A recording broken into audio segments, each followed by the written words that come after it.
What is up guys, Jarv here, back today jumping into Destiny. We are back with another This Week in Destiny, giving you the full breakdown for the up and coming week. This is week 14 of Season of the Wish. We have a full breakdown of the weekly rituals, the up and coming Nightfall exclusive loot, the bonus rewards, and so much more. So be sure to stick around and enjoy the video. If you do enjoy the video, be sure to leave a comment and rating down below, and remember to subscribe for more Destiny 2 content. But without further delay guys, let's jump into the video.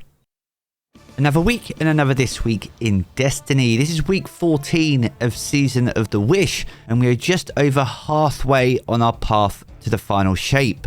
Now this week also sees week 5 of Riven's Wishes. For this week's wish, you need to defeat 80 taken bosses, or Purak, the Farseer's heir, over in the Dreaming City. Now if you're not too sure how to spawn Purak, be sure to stay stuck to the channel, and we'll have a video covering exactly that, showing you how to spawn this powerful taken world boss and easily complete the Riven's Wish for the week. Now next up, we're going to move on to the featured raid challenge for the Crota's End raid. This week's challenge takes place over at the Crota Encounter and is called All for One. Now to get this challenge done, Crota's overshield must be destroyed within around 3 seconds, meaning you'll need at least 3 swords in order to take it out all in one go. Thankfully though, most fire teams do this strategy anyway, so as long as you enlighten enough players and have enough swords, this should be a fairly straightforward challenge to complete. Now if you and your team can pull this off, you'll gain access to an additional raid chest and some bonus raid loot. Now from here, we're going to move on to the featured raid and dungeon content for the week. The featured raid for this week is the Root of Nightmares. Now this launched alongside Lightfall and is home to one of the best exotic raid weapons available in the game. Now as the featured raid, all the challenges are also available, so whether you're looking to complete the seal for this raid or earn weapon patterns for some of the best weapons available in the game, then this is the week to do it. And if you don't have the conditional finality, which is one of the most sought after raid weapons in Destiny 2, then be sure to farm Nazarek, the final boss, as this week will be the week to go pick that weapon up. Now as for the featured dungeon, the Ghosts of the Deep returns. Now this launched in Season of the Deep and is certainly one of the more challenging dungeon experiences. Now as the featured dungeon, you can farm this for as much artifice armor as you like, and on top of that, if you don't have the Navigator, which is the exclusive exotic trace rifle available only in this dungeon, then much like the raid, this is the week to farm this dungeon if you're chasing down the exotic exclusive to this activity. Now next up, we're going to move on to the featured exotic mission, and the featured mission for this week is Presage. Now to gain access to this mission, you will need to either own Beyond Light or Season of the Chosen, and this mission is the home to the Dead Man's Tale exotic scout rifle. This is now craftable, and when the mission was added to the featured rotator, it even had a new trait added to the perk pool. Now alongside that exotic weapon, you can also pick up weapons and armor from Season of the Haunted. As for weapons, this includes Nazarek's Whisper, Bump in the Night, Tears of Contrition, Followed Denial, Firefright, and Without Remorse. And that's alongside the opulent weapons including Ostringer, Drang, Beloved, the Callous Mini Tool, and alongside those weapons you can even earn the Eidolon Pursuant armor set.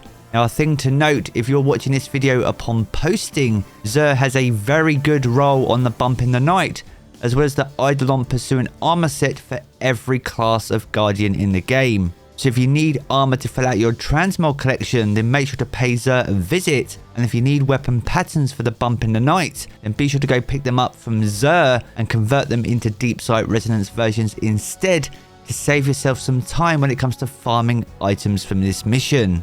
Now next up, we're going to move on to Dares of Eternity and the 30th Anniversary Pack activity. Alongside the Scatterhorn armor set from Forsaken, we see the return of the Wild Hunt armor set from Season of the Hunt.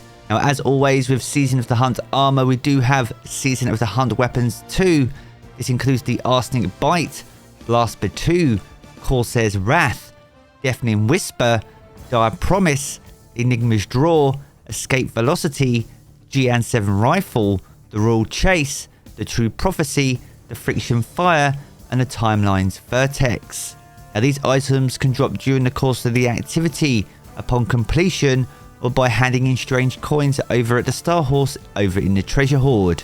Now none of these weapons are in fact craftable, and if you're chasing down a Deafening Whisper, And as of the time of posting, Xur has one for sale over in the European Dead Zone. So once again, be sure to pay him a visit if you want to save yourself some time when trying to farm out this Void Wave grenade launcher. Now next up, we're going to move on to the weekly rituals, and we have a returning Nightfall and Grandmaster Nightfall for week 14. This comes in the form of the Birthplace of the Vial, which is one of the 2 strikes that was added upon the launch of the Witch Queen. Now Birthplace is in fact one of the simpler Nightfalls in the rotation, and if you and your team can pull this off, then you'll gain access to the Nightfall exclusive weapon, which is Loaded Question upon this week's weekly reset.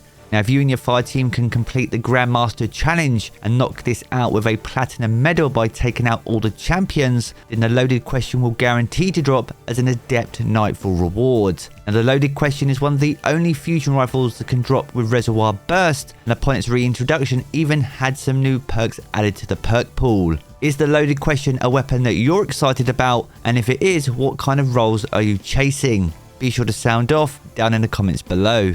Now next up, we're going to move on to the featured Crucible Rotators, and for week 14 these come in the form of Clash alongside Showdown. Now it's been the best part of 6 weeks since we last saw Clash as a featured Crucible mode, so if you fancy some straight up team deathmatch, or you still have seasonal challenges linked to either of these modes that need completing, then this week will be the week to do it, and it's well worth trying to get those challenges done to earn yourself a large pile of Bright Dust. Now when it comes to bonus ranks or rewards, there are no bonus ranks for the up and coming week. However, we do see bonus Crucible rewards all week long. So if there's any particular weapons or armor that you're chasing and you're still seeking god rolls on them, then this week will be the week to chase them down if they're exclusive to the Crucible loot pools.